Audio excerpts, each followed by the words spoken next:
Salut à tous! Aujourd'hui, on va parler d'une marque qui a marqué toute une génération, Nokia. Vous vous souvenez peut-être de ces téléphones indestructibles avec leurs boutons en caoutchouc et leur écran résistant? Oui, ceux-là même que vos parents ou grands-parents utilisaient avant l'ère des smartphones. Mais comment une entreprise aussi puissante est-elle tombée aussi bas? C'est ce qu'on va découvrir ensemble dans cette vidéo.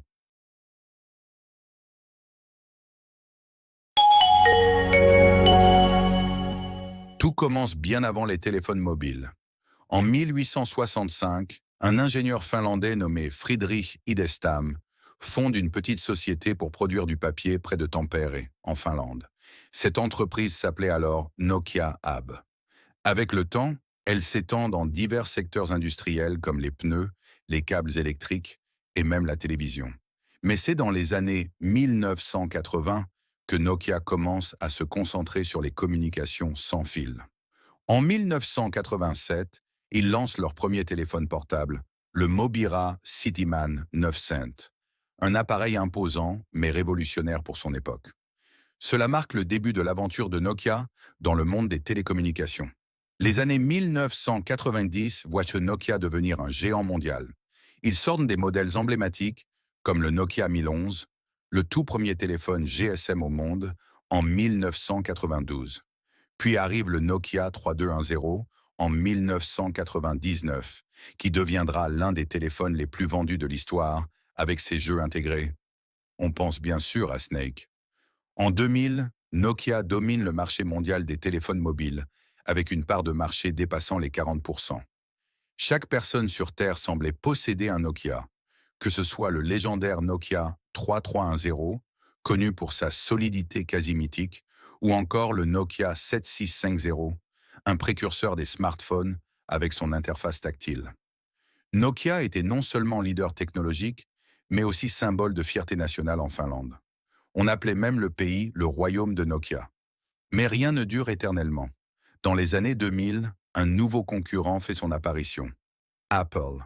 En 2007, l'iPhone change complètement le jeu en introduisant un design élégant, une interface intuitive et des applications inédites.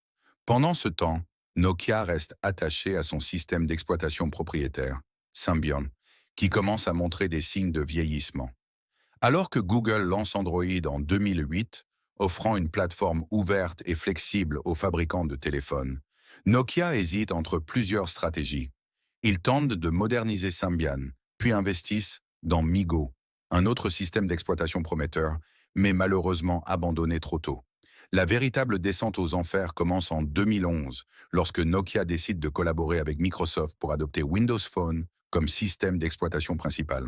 C'était une décision risquée, car cela signifiait abandonner totalement ses propres systèmes d'exploitation. Malheureusement, Windows Phone n'a jamais réussi à attirer suffisamment de développeurs ou de consommateurs. Pendant ce temps, Samsung et Apple continuent de dominer le marché grâce à leurs innovations constantes. En 2013, Microsoft rachète la division téléphone de Nokia pour environ 7 milliards de dollars, une somme bien inférieure à la valeur de l'entreprise à son apogée. Aujourd'hui, Nokia n'est plus un acteur majeur dans le domaine des smartphones. Cependant, l'entreprise existe toujours sous une nouvelle forme. Elle s'est recentrée sur les infrastructures de télécommunications, où elle est redevenue un leader mondial grâce à ses solutions 5G. Quant aux téléphones Nokia, ils sont désormais fabriqués sous licence par HMD Global, une société finlandaise. Ils proposent des appareils abordables équipés d'Android, reprenant les codes nostalgie avec des designs inspirés des anciens modèles. L'histoire de Nokia est une leçon fascinante sur l'importance de l'innovation continue et de l'adaptation face à un marché en constante évolution. De son humble origine dans l'industrie du papier à son statut de roi des téléphones mobiles, puis jusqu'à sa chute brutale, Nokia nous rappelle que même les entreprises les plus puissantes peuvent être détrônées si elles ne suivent pas les tendances.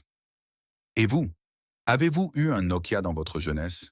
Quel modèle préférez-vous? Dites-le moi dans les commentaires. Merci d'avoir regardé cette vidéo. N'oubliez pas de liker, partager et vous abonner pour ne rien rater des prochaines aventures historiques technologiques.